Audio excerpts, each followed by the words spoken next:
ഭരണ സമീപന നയം അത് അതിൻ്റെ സിസ്റ്റത്തെ പഠിപ്പിക്കുന്നതിൽ സർക്കാരിന് എപ്പോഴും വീഴ്ച പറ്റുകയാണെന്നുള്ള ചോദ്യം ഒന്ന്, അതൊരു മൗലികമായ ചോദ്യം. അതിനപ്പുറത്തേക്ക് നോക്കൂ, ഈ പ്രശ്നം ഉണ്ടായി 4 ദിവസം കഴിഞ്ഞാണ് ഇത്രയും കണിശ സ്വഭാവത്തിൽ രാഷ്ട്രീയം പറയാൻ, നയം പറയാൻ CPIM-ന് തന്നെ നേതാക്കൾ രംഗപ്രവേശം ചെയ്യുന്നത്. അതിന് മുൻപ് വേടനെ സംബന്ധിച്ച് അയാൾക്ക് കിട്ടാവുന്ന ആഘാതം മുഴുവൻ കിട്ടി, കിട്ടാവുന്ന അപമാനം മുഴുവൻ കിട്ടിയതിനു ശേഷം ഇപ്പോൾ മുഴുവൻ സംഗതിയും തിരുത്താനെന്ന മട്ടിൽ വരികയാണ്. ഈ 4 ദിവസം എന്തിന് കാക്കുകയായിരുന്നു? എന്തായിരിക്കും പബ്ലിക്കിൻ്റെ പ്രതികരണം? എതിർപ്പാണെങ്കിൽ തിരുത്താം, അല്ലെങ്കിൽ വേട്ട നടക്കട്ടെ എന്ന മട്ട് സ്വീകരിച്ചതാണോ സർക്കാർ? അങ്ങനെ ഒരു ലാഘവത്തോടു കൂടിയുള്ള ഒരു സമീപനം CPM പോലുള്ളൊരു രാഷ്ട്രീയ പാർട്ടിയും ഇടതുപക്ഷം ഭരിക്കുന്ന കേരളത്തിലെ സർക്കാരിന് സ്വീകരിക്കാൻ പറ്റില്ല. വളരെ കൃത്യമായി നമ്മുടെ സമൂഹത്തിൽ നിലനിൽക്കുന്ന വിവേചനങ്ങളും ആ വിവേചനങ്ങളുടെ അടിസ്ഥാനത്തിലുള്ള ജാത്യധികാര പ്രയോഗങ്ങളും വളരെ ഉറപ്പിക്കപ്പെട്ട, ദൃഢീകരിക്കപ്പെട്ടൊരു സാമൂഹ്യ വ്യവസ്ഥക്കകത്താണ് നമ്മൾ ജീവിക്കുന്നത്. ഇപ്പോൾ കുറേ കൂടി ഈ വിഷയത്തെ ആഴത്തിൽ പരിശോധിക്കേണ്ട ആളാണ് ശ്യാം. അപ്പം സിസ്റ്റം എന്ന് പറയുന്നത് നമുക്കെല്ലാവർക്കും, ഇപ്പോൾ മാധ്യമങ്ങൾ എന്തുകൊണ്ടാണ് ഏഷ്യാനെറ്റ് കഞ്ചാവ് തുന്നിയ കുപ്പായം എന്ന ടൈറ്റിൽ വലിയ പ്രചരണമാണ് നടത്തിയത്.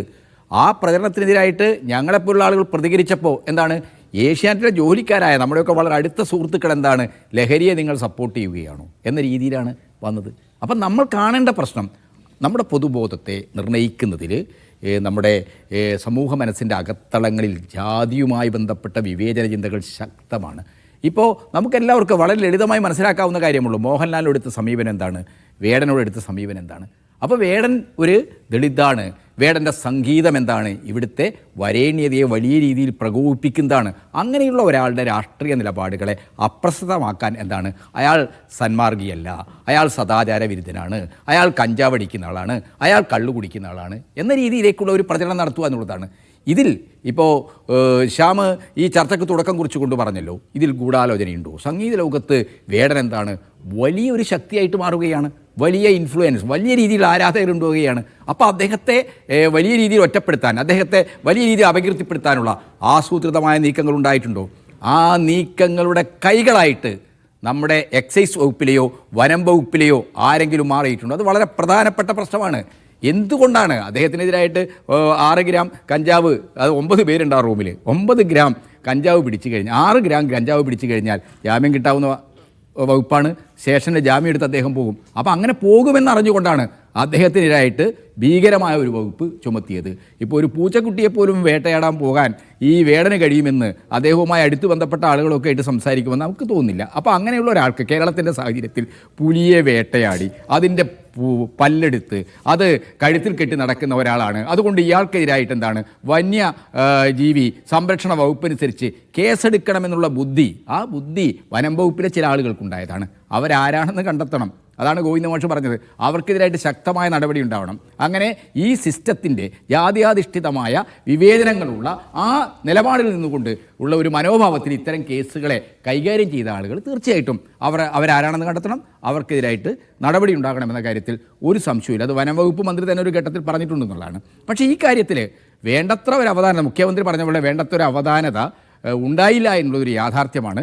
പക്ഷേ ആ അവധാനത ഉണ്ടായില്ല എന്നുള്ളത് കൊണ്ട് ഇന്നെടുക്കുന്ന നിലപാടുകൾ ഇവിടെ നിഷാദ് പറഞ്ഞതുപോലെ എന്താണ്, ജനവികാരം നോക്കി, അങ്ങനെ ജനവികാരം നോക്കി നിലപാടെടുക്കുന്ന പ്രശ്നമല്ല. ഈ വേടൻ എന്ന് പറയുന്നത് സഹസ്രാബ്ദങ്ങളായി നിശബ്ദമാക്കപ്പെട്ട ഒരു ജനതയുടെ ശബ്ദമായി മാറിയ ഒരാളാണ്. നമ്മുടെ പുതിയ തലമുറയിലെ റാപ്പ്, അതിൻ്റെ ആസ്വാദക വൃന്ദം എന്നൊക്കെ പറയുന്നത് അങ്ങേയറ്റ അപ്പൊളിറ്റിക്കലാണ്, അരാഷ്ട്രീയമാണ്. അങ്ങനെയുള്ളൊരു സമൂഹത്തിനകത്താണ് വേടനെപ്പോലുള്ള ആളുകൾ അടിസ്ഥാന വർഗത്തിൻ്റെ, മർദ്ദിത വർഗത്തിൻ്റെ ശബ്ദമായിട്ട് മാറുന്നത്. അയാൾക്ക് വലിയ രീതിയിലുള്ള സ്വാധീനം നമ്മുടെ യുവതലമുറയിലുണ്ട്. അങ്ങനെ വളർന്നു വന്ന ഒരു കലാകാരനെ, ഒരു സംഗീതജ്ഞനെ, ഒരു സംഗീതകാരനെ വളരെ മോശപ്പെട്ട ആളാണ് എന്ന് വരുത്തി തീർക്കാനുള്ള വലിയ ശ്രമം നമ്മുടെ സമൂഹത്തിൽ നടക്കുന്നുണ്ട്. ഈ സമൂഹം എന്ന് പറയുന്നത് നമുക്കെല്ലാവർക്കും അറിയാം, അത് സംഗീതത്തിൽ മാത്രമല്ല നമ്മുടെ ജീവിതത്തിൻ്റെ എല്ലാ വ്യവഹാര മണ്ഡലങ്ങളിലും ജാതിയുണ്ട്. രാഷ്ട്രീയ പാർട്ടികളിൽ അത് കേട്ടി എനിക്ക് മനസ്സിലാവുന്നുണ്ട്. ഇപ്പം ഞാനോ ശ്യാംകുമാറോ അല്ലെങ്കിൽ നിജേഷോ പറയുന്നത് ഓക്കെ, പക്ഷേ കേട്ടി പറയുമ്പോൾ കുറച്ചുകൂടി നിങ്ങൾക്ക് ഇനി തുടർന്നുള്ള ഉത്തരവാദിത്തങ്ങൾ കിടക്കണം. അപ്പോൾ ഒരു വലിയ ആസൂത്രണം ഉണ്ടായിട്ടുണ്ടോ? അയാളുടെ കരിയർ റദ്ദ് ചെയ്യാൻ, അയാളുടെ രാഷ്ട്രീയം റദ്ദ് ചെയ്യാൻ ഉണ്ടായിട്ടുണ്ടെങ്കിൽ അത് കൂടുതൽ സീരിയസ് ഇൻവെസ്റ്റിഗേഷൻ ആവശ്യമുള്ള ഒരു കാര്യമാണ്. അതിലേക്ക് പോകുന്നതിൻ്റെ സൂചന കാണുന്നില്ല.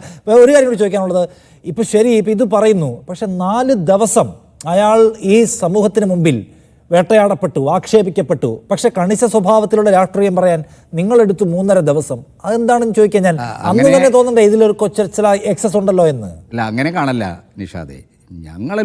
ഞാൻ ഉൾപ്പെടെയുള്ള ആളുകൾ എന്താണ്, ഇയാൾക്കെതിരായിട്ട് ലഹരി കേസെടുത്തു. അത് ശരി, അയാൾ കഞ്ചാവോ കള്ളോ അടിച്ചിട്ടുണ്ടെങ്കിൽ നിയമാനുസരിച്ച് നടപടിയെടുത്തോട്ടെ. പക്ഷേ അതിൻ്റെ പേരിൽ അയാളുടെ രാഷ്ട്രീയത്തെ അപ്രസക്തമാക്കുന്ന പ്രചാരണങ്ങൾ, നമ്മുടെ പൊതുബോധം എന്താണ്, ഈ വലിയ സദാചാര ലംഘനം, വളരെ മോശപ്പെട്ട ആളാണ്, ഈ രീതിയിലുള്ള പ്രചരണങ്ങൾക്കായിട്ട് ഞങ്ങളെല്ലാം രംഗത്ത് വന്നിട്ടുണ്ട്.